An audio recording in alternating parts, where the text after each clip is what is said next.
কোনো উপদেষ্টাকে নির্বাচনের পর বাংলাদেশ ছাড়তে দেওয়া হবে না। 12 তারিখ নির্বাচন, কিন্তু আমরা লক্ষ্য করছি ফ্যাসিস্টদের সবচেয়ে বড় সহযোগী জাতীয় পার্টি 14 দল নির্বাচনে অংশগ্রহণ করছে। জাতীয় পার্টি 200-র অধিক মনোনয়ন বৈধ ঘোষণা হয়েছে এবং তারা নির্বাচনে আসছে। যেই জেএম কাদের প্রকাশ্যে হ্যাঁ ভোটের বিপরীতে না ভোটের প্রচারণা করেছে, স্বাধীন সার্বভৌম বাংলাদেশের বিপরীতে গিয়ে দিল্লির প্রক্সি হিসাবে বাংলাদেশে নিজেদের রাজনৈতিক চর্চা শুরু করেছে, সেই জেএম কাদেরকে নির্বাচনে আসার মধ্য দিয়ে এই সরকার প্রমাণ করেছে জুলাইয়ের যে আকাঙ্ক্ষা ছিল, জুলাইয়ের যে স্পিড ছিল, ফ্যাসিবাদ বিরোধী নির্বাচনের দিকে এই সরকার যাচ্ছে না।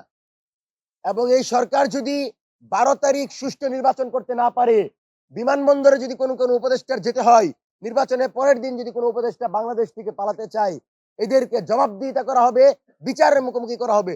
কোনোভাবেই কোনো উপদেষ্টাকে নির্বাচনের পর বাংলাদেশ ছাড়তে দেওয়া হবে না। এবং দীর্ঘ